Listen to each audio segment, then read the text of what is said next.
3, 2, 1. What's up, y'all? Michael here, ChiCityYaker. Today's video, which shouldn't be too long, and it is pretty much for a very specific audience. Maybe some of you out there that watch me normally are interested in the new kayak that I have, and for others that are in the market looking at one. I know they're back ordered. People have a lot of questions, and one question to get a lot is from people that are have a Sportsman AP 120 or 136 on like order, but it's back ordered. Like Old Town has come on and said, hey, you know, obviously a lot of this has to do with COVID messing up a lot of things, not just in kayak fishing and in production and delivery, but just everything in the entire country. That being said, a lot of people still want to like be prepared for when they receive their Old Town Sportsman AutoPilot kayak. So what I want to do today is share with you a couple of Old Town Sportsman hacks that I've come up with that I really enjoy. So I thought I'd share it with you. Maybe this is something you want to do for yourself. Maybe it gives you just an idea. Maybe you can tweak it to make it fit, you know, your needs. So let's jump straight into it, and we're gonna start at the front, work to the back. I don't know how many I have, maybe 5 to 10, but we'll get through this right now. Here we go. Hack number 1, right up in the front here, you have space to put a couple of things. And what I've done is I put a YakerTech Gen 2 gear track right up in here, and I've put a Nakwa USB charger up here. What this allows me to do is quickly and easily set up my GoPro for recording on the water, and charging it right from here. It means that I can zip tie the power cable to the mount itself. So once I get it up in here, slide it in, tighten it down, connect the power straight to the camera, and I'm good to go. It makes that whole setup process a lot faster and easier. And this is one hack tip. Now, if you don't want to do this necessarily, there's enough room here just to put something else that you might want, right? So there is room right up here for that. The good thing about why I have them up here as well is that you can easily reach up inside of the front hatch to, you know, access the back side of this stuff here. Now these Gen 2 gear tracks are don't require a backing plate. Just the way they're designed, it's in there, it's not going anywhere. And one other like bonus is go on Amazon. Even though this cap is supposed to be like water resistant, I just went ahead and hit up Amazon, and they have like these USB silicone, I don't know if they call them protectors, but you just shove them in here really good, and it really is waterproof when you do it this way. So that's why I have it there. So when I have one USB plugged in, I have the other one fully sealed, so if I get a little splash over from the top, it doesn't affect it. And when the USB is plugged in here, it's pretty resistant. It's not waterproof, but it's pretty resistant. I was just on Lake Michigan the other day, and had a lot of water coming in from the north winds, and the whitecaps kicked up, and I got off the water and I inspected it, and it was dry. So I was really happy about that. Hack number 2, a little through hole right here. For many of you that are running non-Humminbird units, you may find that running the cords in the designated spot here, and I know the trolling motor's in the way, I apologize, it can be difficult to get through there. So you may have to end up punching your own through hole, and I did that right here. There's enough space, again, right around the center hatch area. You got space in the front right here to put some stuff up front. You also have space right here on this side. I ended up using a Hobie through hole so I could run my transducer cable through it. You have, you know, room here for this. You also have room here on this side. Now there is enough room here in these two kind of corners, even though I wouldn't put it on this side, just because you have all of the wiring in here to power the motor. So be mindful on this side. But there is enough room here if you wanted to put one of the little pucks up here, whether it's a like a 0.1. I know different brands have their own version of those external GPS heading sensors, as well as the Minn Kota has its own puck for enhancing the spot lock.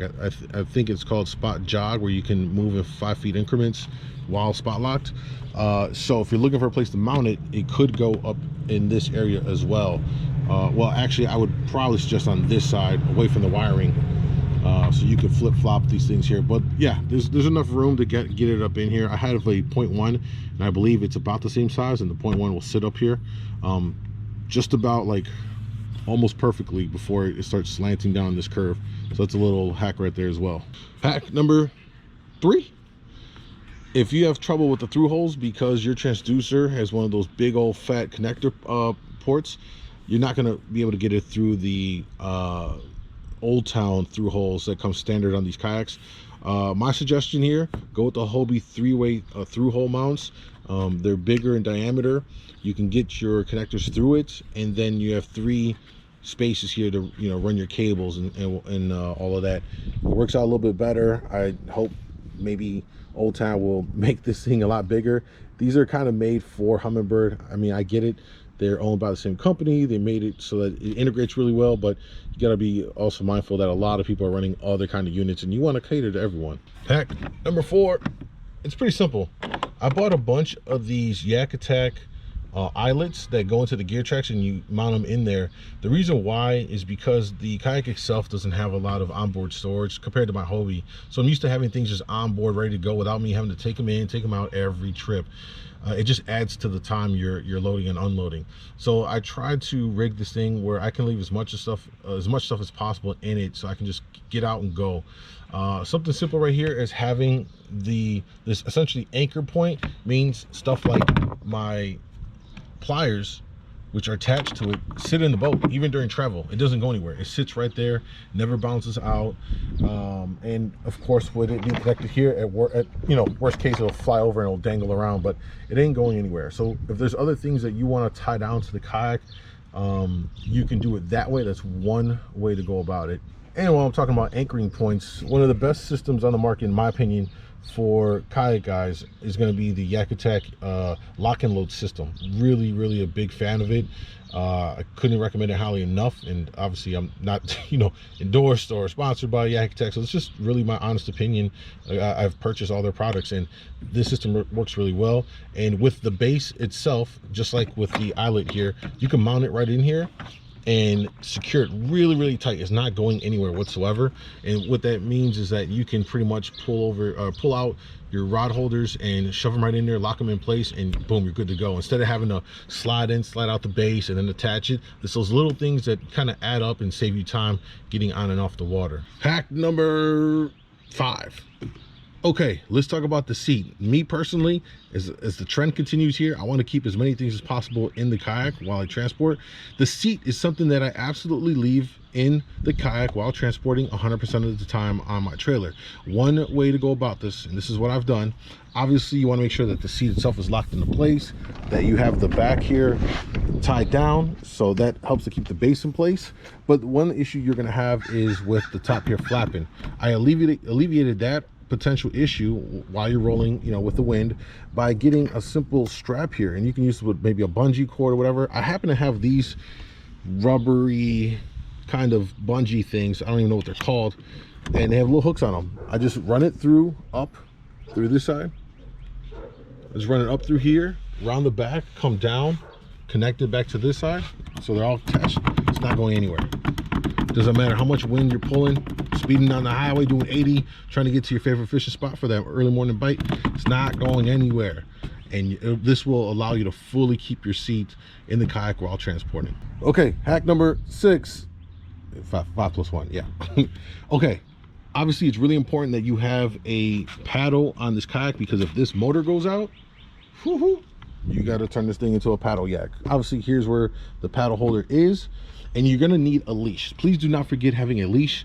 I've seen it happen where guys will somehow accidentally pop this off, or a lot of times when they put their paddles in the sides here, and this is another like separate bonus tip here, but make sure that when you run your paddle in the paddle holder that the blades are vertical with the Kayak. If they're parallel, if they're horizontal, what happens is it'll catch the water, right? It'll catch the water and it'll push it out, and it'll actually pop it out of here. One of the best places I found to attach your leash is right here in this little back corner of the seat. Right now, that's a cool little spot. It lines up perfectly right here. It's enough room for you to paddle without you having to like not have enough length on the leash. Obviously this is leash dependent here. But another thing I do, because I want to leave it in the Kayak, so I don't have to keep on attaching this every time, the way to transport this, simple little hack right here, is by using the battery securing point right here, that you put your battery inside of it and you tighten it down to keep it in place. Just run the end of the paddle leash through it and it's secure. Even if this flops out, it's not going anywhere. right? Even if I'm driving, it's just dangling right here at most. Most times it stays right inside of there, even when I'm driving, hitting bumps. So again, another little way to keep things on board, makes your transportation a lot easier and faster. Next, hey, real simple right here. I usually keep the kayak bow line in here, as well as this. Leave it in here. I've seen guys forget their stuff, can't ever find it. If you always leave it inside a little compartment right here, you'll never forget it at home, and you'll be able to use your trolling motor. Next, things happen on the water. Be prepared. Another little tip right here is get yourself a dry bag, put it right into the center hatch, and this will be your backup kit. What do I have in here? Oh, as you can see here, I have an extra kill switch, I have an extra prop, I have a sponge for soaking up water. I also have the little prop pins in here and other little miscellaneous items that I need for the trolling motor in case I were to break it or hit a stump or a rock and it goes down. Absolutely imperative. Highly recommend, and can't stress it enough. Hit up Old Town customer support. You can order a couple of these items. It's not expensive whatsoever, especially not compared to what you pay for the kayak. The prop is like $6, the pins are like 60 cents each. It's very cheap. Go ahead and do that. Store it in here so you have it as a backup. All right, moving along, we can further utilize the seat itself to anchor things such as your snips right onto the side of this right here, the strap. Just connect it right through there and have it access to at your side at all times. You can do this on either side, but there go your snips. Oh, and while I'm on the chair, super important here, ladies and gentlemen, this screw that's on each side of the seat, what this screw does is it attaches the strap, and it also connects the seat frame to the bottom bar. Make sure when you get your kayak, and always check it, that this thing is tight. I had one day where I was traveling to a fishing spot, all of a sudden I see my seat tilted on the side, and I pulled over and I realized that the screw had popped all the way out. So get it, tighten them down, and double check. Even if you have one now, double check, tighten those things down. Hack number whatever we're at right now, you have a lot of space right here, unused space. I'm kind of surprised Old Town didn't go ahead and put gear tracks here as well, but you can do it yourself. Again, sticking with the Yak Attack Gen 2 gear tracks right here, just because these things are self-threading and they do not require a backing plate. This is very important because on this kayak, especially in the back, you can't access any of this stuff. So you need something that will anchor itself in there without a backing plate. This does the job perfectly fine, and I have one on the other side as well. This is about the 8-inch track. All right, 8 inches is about as big as you can go in this space, so you can use that to anchor things down. Again, you see another one of these eyelet anchor points here. The reason why I have this here and one on the other side, I have a couple everywhere actually, is this allows me to anchor my Hobie H crate. It's in there. You see it's not moving up whatsoever. I mean, the straps keep it secure, and then these are obviously for safety purposes, so that if the bungees fail from keep holding it down into the back here, these will keep it from flying out of the kayak altogether. So it makes transportation with the crate in the back, I can just do it. It's great, and I keep my lures all in here ready to go. One less thing I gotta load or unload into the kayak, it's there ready to go. And then as we get to the very back over here, which you have a ton of room over here, this is a great spot to put a cooler, a little cooler, or just some extra storage stuff. Maybe you're doing like a river float or a multi-day trip. Great space to put those things down there, but you will need to secure them. Sure, you can use the bungees as well, but what I've done is I've grabbed some of these Yak Attack strap anchor points, and this makes it easy to go ahead and secure like my angle cooler in here or anything else. I can use one of my cam straps to loop it in there, hunker it down, strap it down, so I know that whatever is back here is not going anywhere, in addition to having these right here. So I would suggest adding those as well. Next little hack is the space right here adjacent to the seat.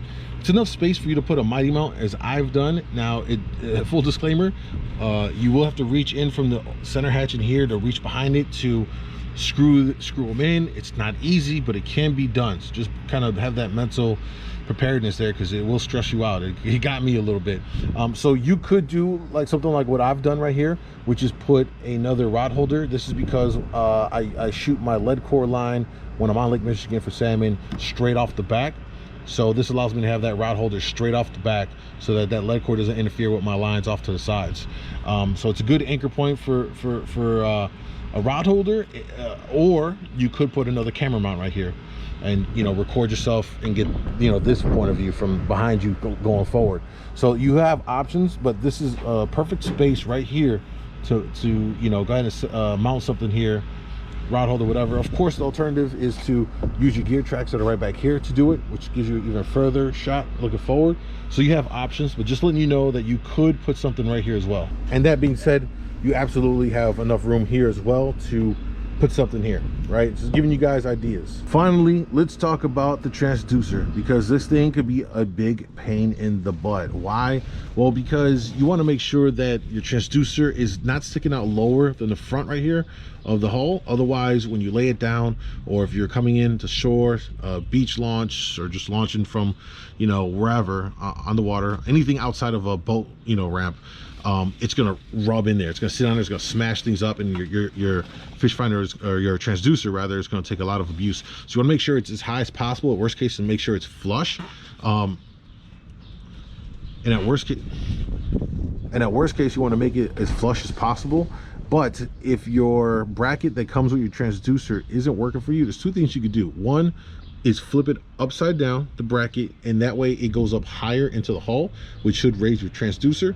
Or alternatively, you can do what I've done, which is go to Home Depot, grab 1/2-inch corner braces, stainless steel, and do it yourself, just like that.